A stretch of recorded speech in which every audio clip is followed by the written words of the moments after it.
سلامونه دوستانو، بشیر وطندوست یم. د نن ورځې لپاره مو د انګلیسي مهمې جملې یا فریزونه په دې شکل دي. You can study here. You can study here. ته دلته درس یا مطالعه کولی سي. What time will dinner be served? What time will dinner be served? څو بجو باندې د ماښام ډوډۍ تیاریږي. We are the first to arrived. موږ اول وو یا اول واري د ټولو مخکې موږ رالو. Leave me alone please. Leave me alone please. هیله کوم یوازې مې پرېږده. My mother is 2 years younger than my father. زما مور زما تر پلار 2 کاله کشره ده یا ځوانه ده. It's unusual for him to get up early. دی په وختي کښېنستلو یا پاڅېدلو باندې عادت نه دی. دا د ده لپاره داسې نابلده کار دی. مثلا یا دی معمول سره سم ناوخته راکښېني. I have a dog. I have a dog. زه سپی لرمه. Your dress is very nice. Your dress is very nice. ستا کالي ډېر ښایسته یا ښکلي دي. This is my dog.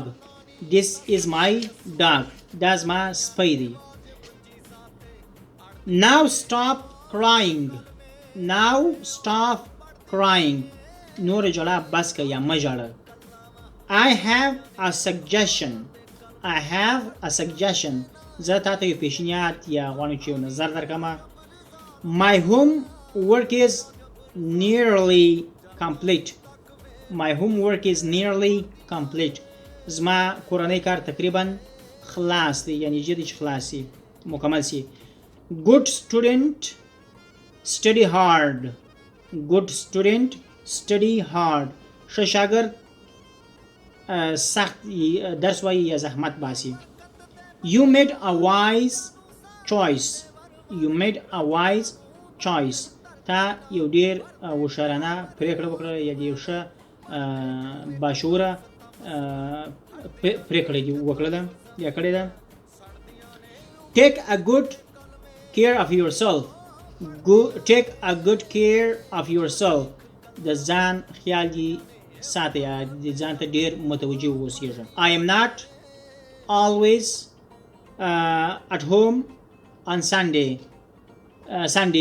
زه د یکشنبې په ورځ باندې ټوله ورځ په کور کې نه یم، یعنی د رخصتي ورځ زه ګرځم ملګرو کره ځم یا نور ځایونه چکر باندې ځم، یعنی په کور کې نه پیدا کېږم. An airplane soon went out of sight.